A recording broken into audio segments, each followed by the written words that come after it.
nouvelle saison. Au premier culte, on a essayé de parler de quoi est faite notre saison et comment rentrer dans notre saison et comment comprendre aussi notre saison. On a dit que, par exemple, sur le plan humain, nous avons différentes saisons dans différents continents. Lorsque nous sommes ici en Europe, nous avons l'été, le printemps, et nous avons l'automne et l'hiver. Et pour moi qui viens du Congo, je disais qu'au Congo, nous avons deux saisons. Nous avons la saison sèche et la saison des pluies.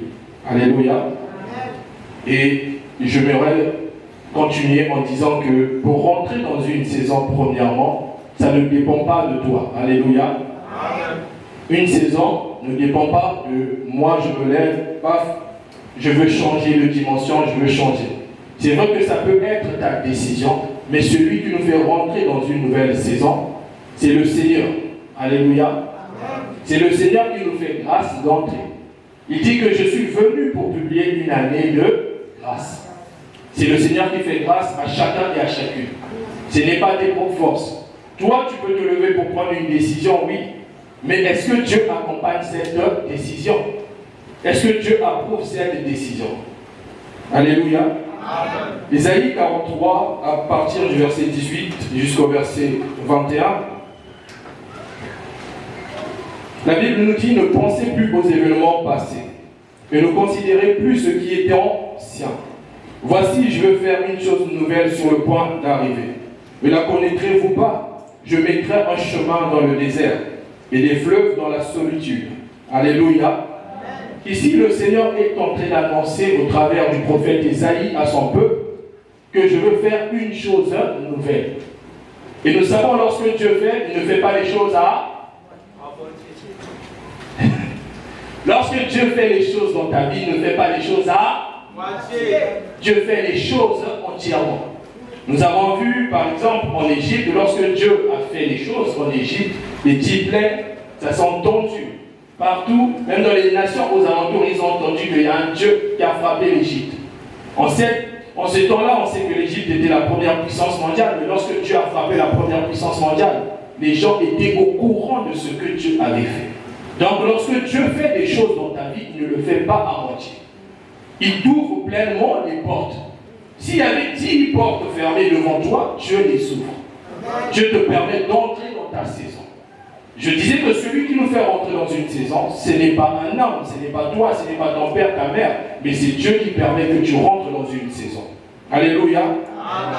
Et je disais aussi qu'une saison peut changer beaucoup de choses dans notre vie. Ça peut annoncer par exemple un changement de lieu. Alléluia.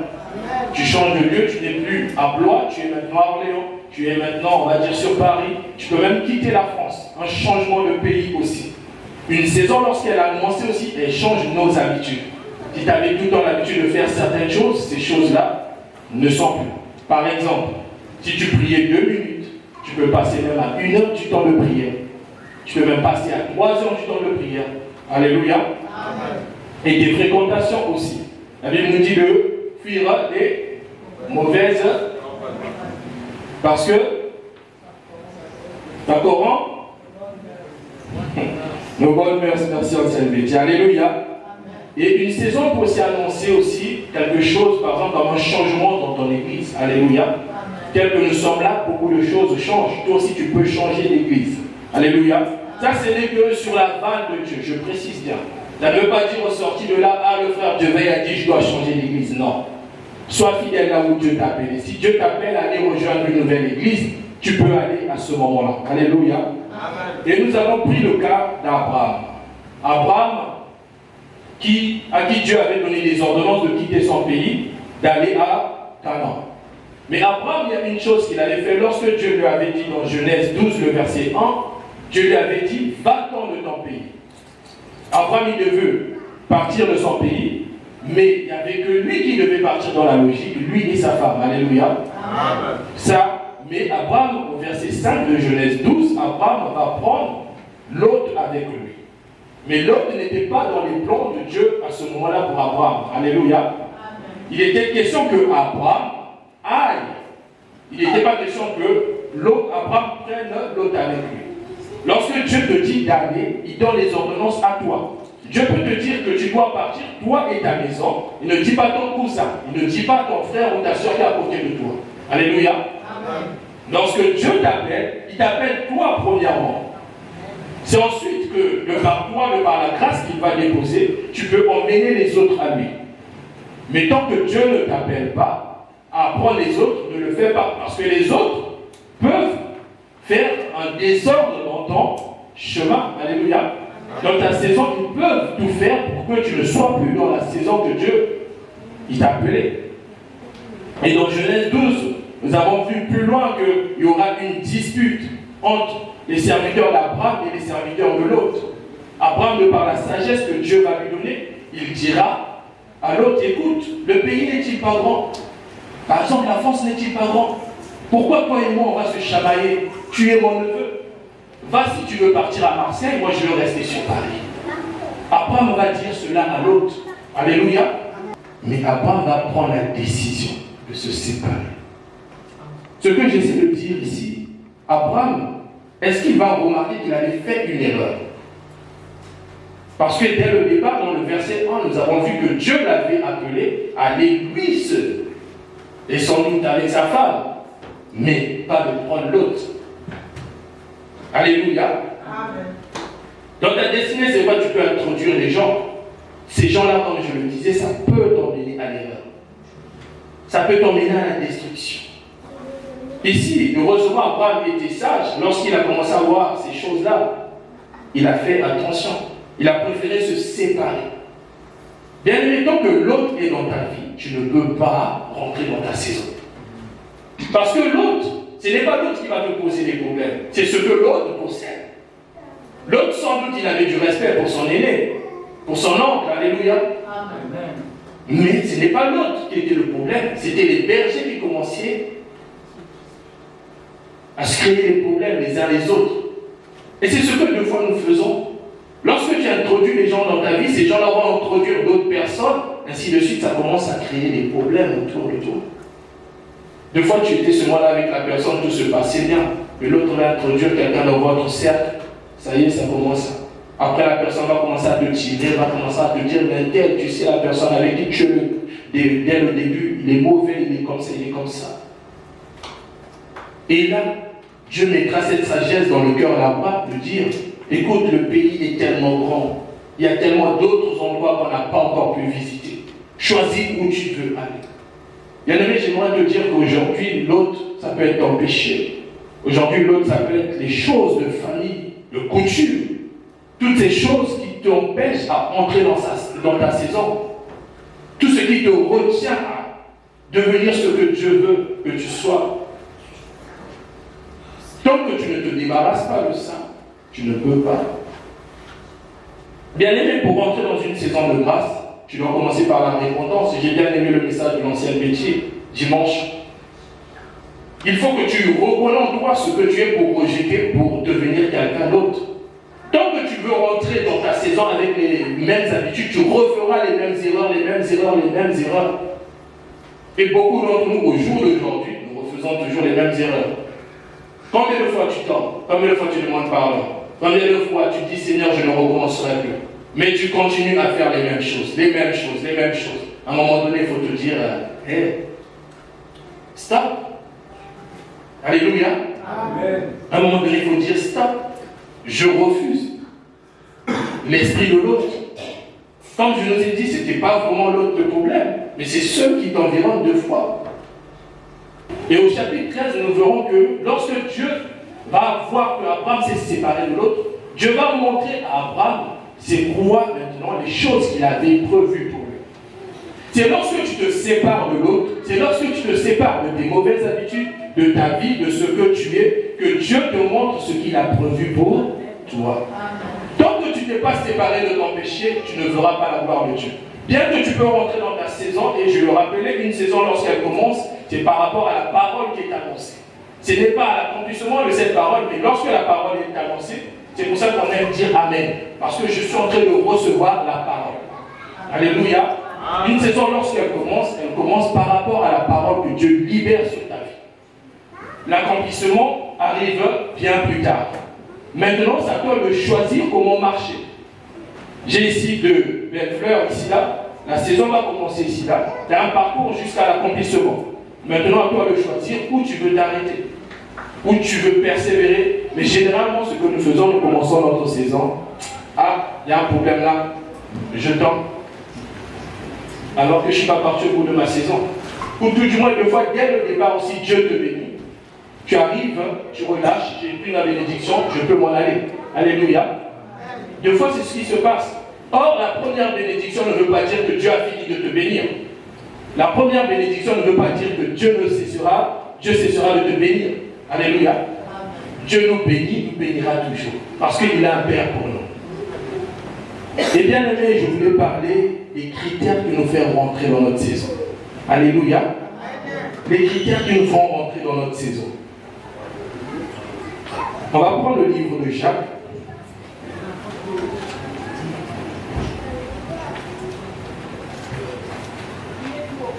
Jacques chapitre 4,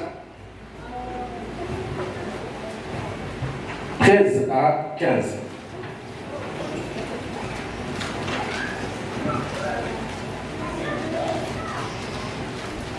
Au chapitre 4, le verset 13 nous dit: à vous maintenant qui dites aujourd'hui ou demain, nous irons dans telle ville. Nous y passerons une année, nous trafiquerons et nous gagnerons. Alléluia. Amen.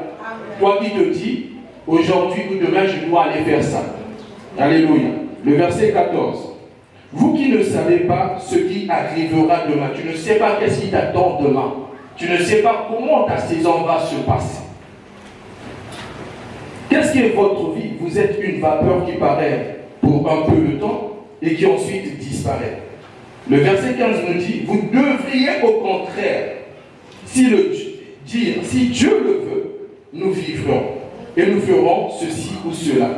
Alléluia. Amen. Maintenant, vous vous glorifiez dans vos pensées orgueilleuses. C'est des mauvaises choses que se glorifient de la sorte. Alléluia. Ici, Jacques est en train de rappeler. Lorsque une saison arrive, oui, elle est là la saison. Ça ne veut pas dire que tu dois te lancer tout de suite. Tout comme Dieu peut te dire, va tout de suite. Comme il avait fait avec l'apôtre Paul. Sur la route de Damas, Dieu l'a annoncé, va voir celui qui l'avait ouvert les yeux. C'était qui? Pardon? Ananias, merci. Donc, va voir Ananias. Donc, Dieu l'a fait avec l'apôtre Paul tout à l'heure, tout de suite. Lorsqu'ils s'étaient rencontrés sur la route de Damas, en allant lui dire que tu feras ça, tu feras ça, tu feras ça, et tu dois commencer par Ananias qui doit t'ouvrir les yeux. Alléluia. Amen. Donc une saison peut commencer tout de suite ou plus tard. Et là, dans Jacques, on est en train de nous dire que tous les projets que nous faisons, au verset 15, vous devriez dire au contraire, si Dieu est avec nous, nous y arriverons. Tant que tu n'as pas Dieu, tu ne pourras pas. Comme je le disais, celui qui te fait rentrer dans ta saison, c'est Dieu. Amen. Celui qui permet que tu sois aujourd'hui, c'est Dieu. Amen. Donc Dieu, tu peux tout planifier comme font les hommes, je ferai ça. Une année, cette année, tu as planifié les choses. Moi, j'ai planifié les choses. Mais pour l'instant, ils sont en stand-by. Il y a des choses que Dieu a approuvées, il y a d'autres que Dieu n'a pas approuvées. Alléluia. Amen. Et nous devons comprendre aussi, une saison dépend pas de nous, mais dépend du timing de Dieu, du temps de Dieu. Alléluia. On appelle le temps Kairos. Par exemple, lorsque nous voyons beaucoup de personnes dans la Bible à qui Dieu a annoncé leur saison, mais qui ne sont pas rentrées tout de suite, ou tout du moins, ils savaient que Dieu avait annoncé des choses sur leur vie, mais ces choses-là ne sont pas accomplies tout de suite.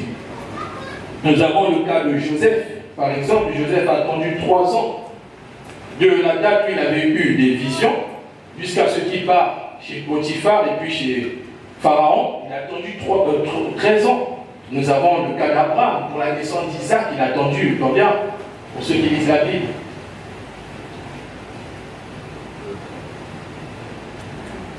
Alléluia. 20 ans. À peu près, 25 ans. Ancien était déjà dans la bonne lignée. Alléluia.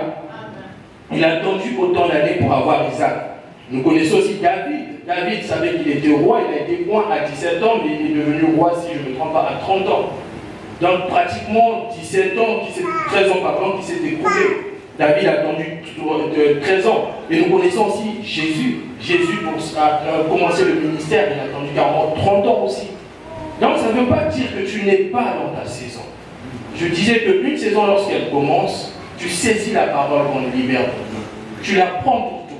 Maintenant, marche en conformité avec cette parole. Je disais aussi, toutes les paroles qui nous ont été prêchées depuis le début de l'année, on a dit que c'est possible. Amen.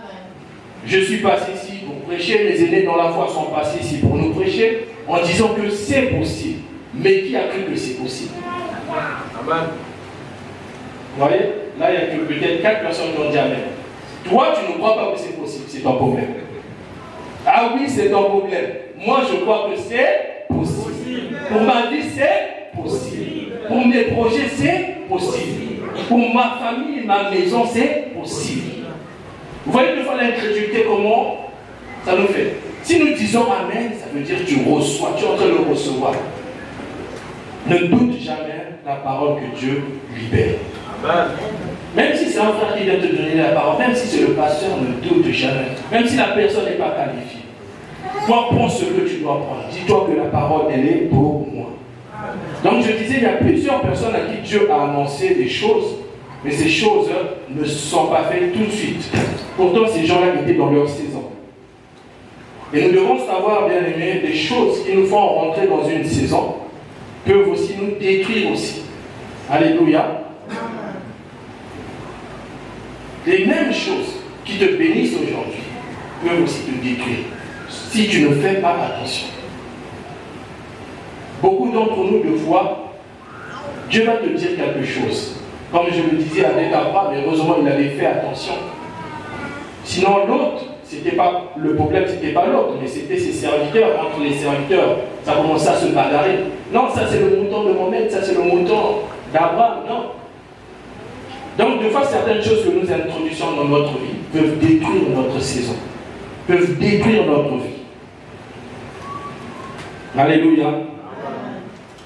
Comment reconnaître, par exemple, notre saison? Premièrement, comme je le disais, celui qui nous fait rentrer dans une saison, c'est Dieu. Uniquement Dieu. Et nous devons savoir, c'est au temps de Dieu, premièrement. Ce n'est pas par rapport à ton temps. C'est au temps de Dieu. On appelle le temps kéros. Nous, en tant qu'hommes, nous vivons sur le temps chronos, sur le temps chronologique. On dit qu'une journée égale à 24 heures. Sur le plan de Dieu, une journée égale à 1000 ans. Donc, nous voyons que sur le plan où nous sommes, des fois, les journées passent plus vite. Par exemple, Dieu va parcourir 1000 ans. C'est un exemple que je dis. Il peut le parcourir voilà, quelques secondes. Donc, c'est un exemple que je nous donne. Mais, nous, notre journée, elle passe vite. Des fois, ce qui nous fait rater notre saison, c'est ce que nous faisons. Le temps que nous passons dans la saison attend des choses. Si tu ne persévères pas, tu ne peux pas entrer.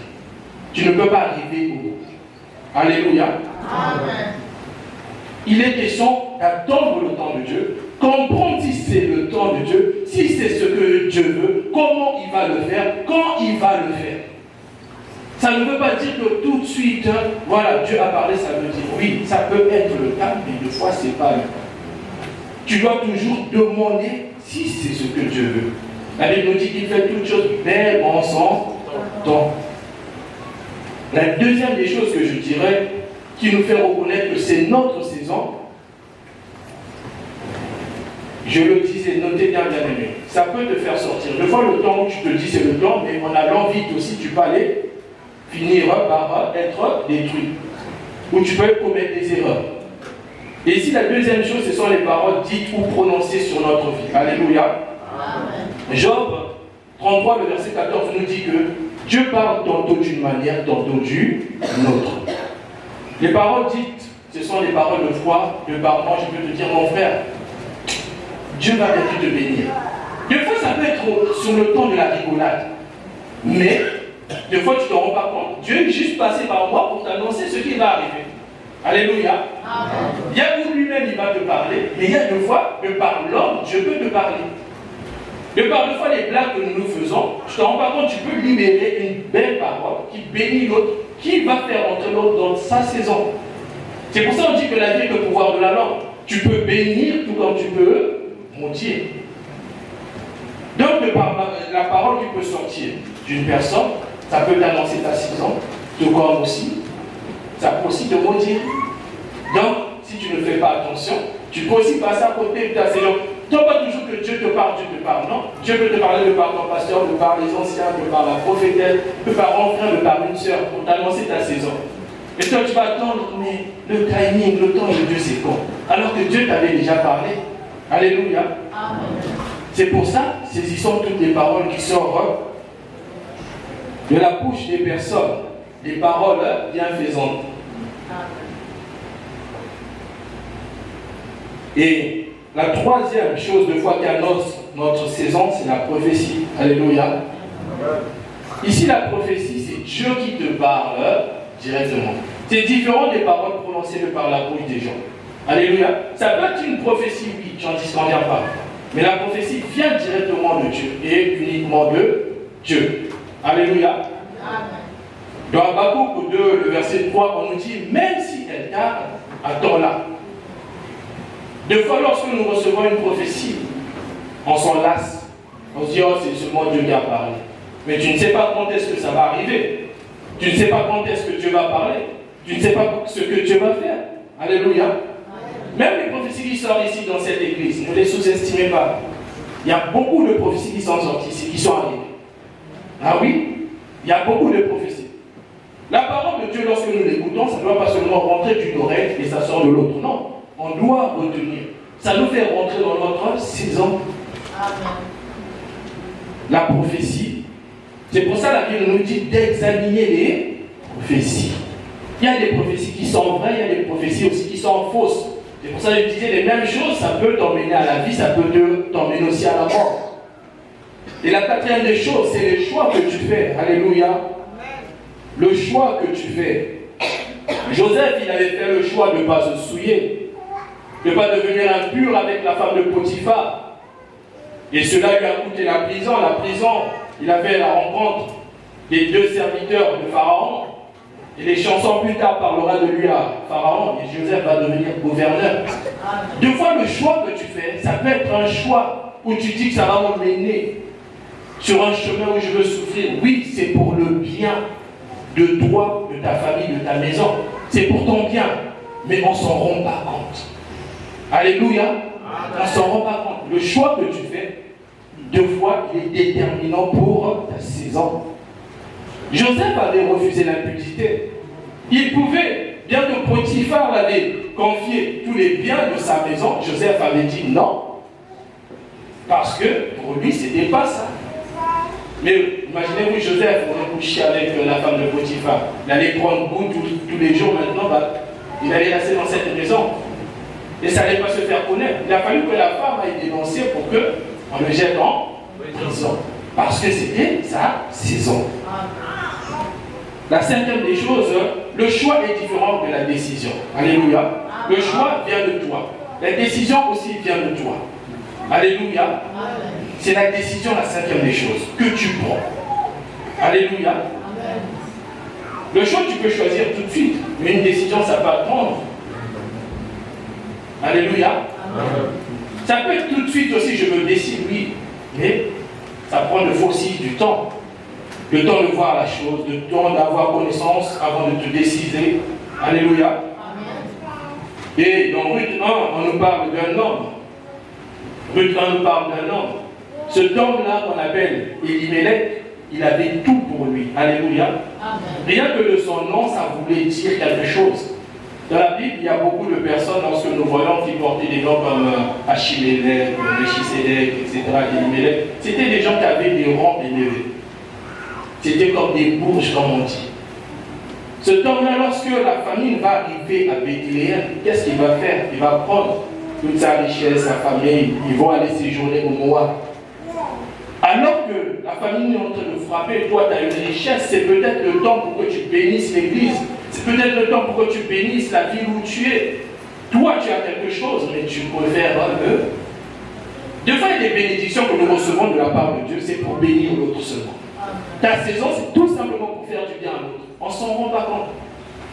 Et l'Imelec, qu'est-ce qu'il va faire? Il va aller à Moab. Séjourner à Moab. Et quand il va partir à Moab, il va non pas seulement perdre sa richesse, ses deux fils, et lui-même va perdre la vie. Plus tard, lorsque Naomi dira à Ruth, il ne me reste plus rien, j'ai tout perdu. J'étais dans l'abondance quand je suis parti, mais où est? Mais Boaz qui était resté un membre de sa famille, qu'est-ce qu'il fera lui? Boaz va forger sa richesse en Bethléem, alléluia. Plus tard, nous connaissons l'histoire, il va rentrer dans la généalogie de Jésus. Donc, tout simplement pour te dire que deux fois les décisions que tu prends, ça peut t'emmener à la vie ou à la mort.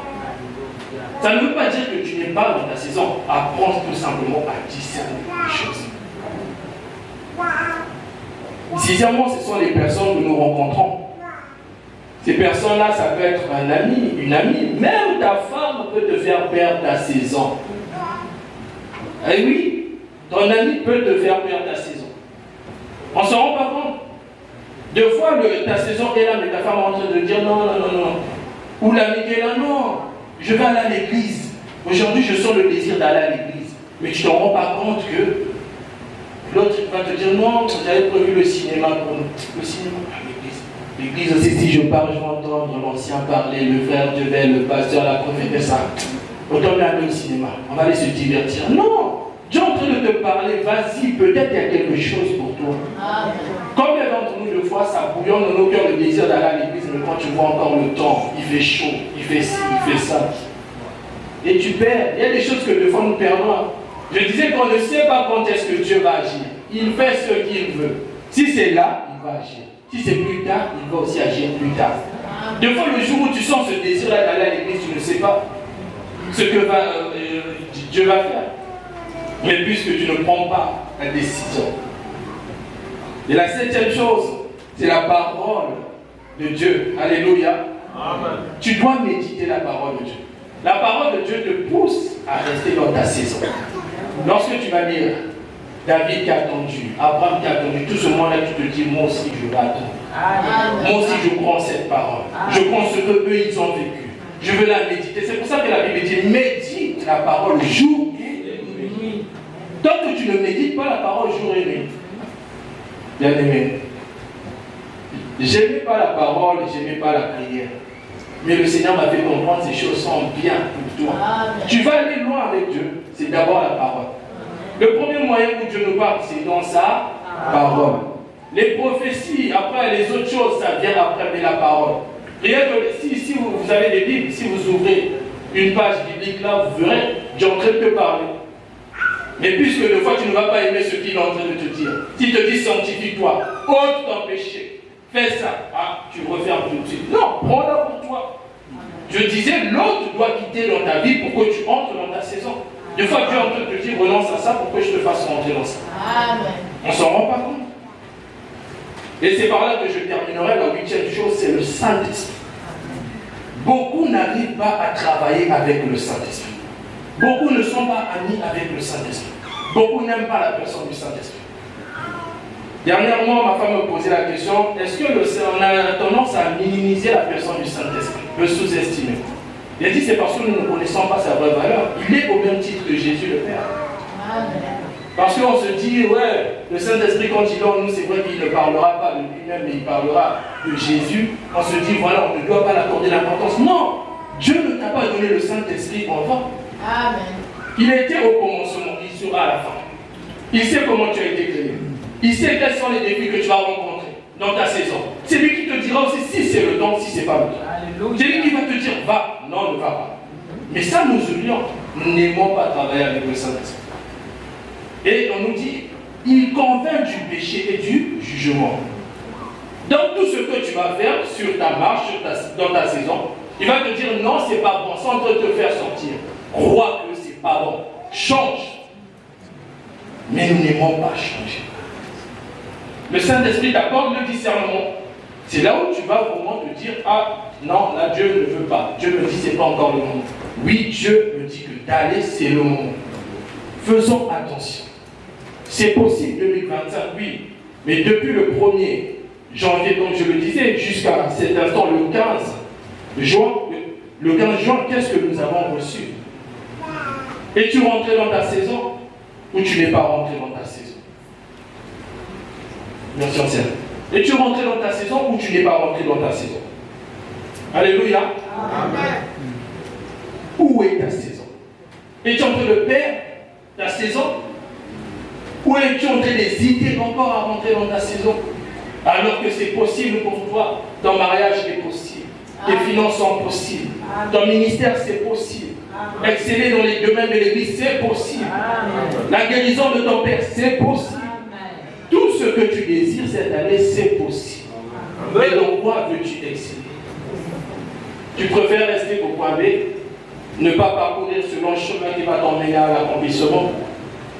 Des fois, nous préférons rester là où nous sommes, parce que nous sommes dans notre confort.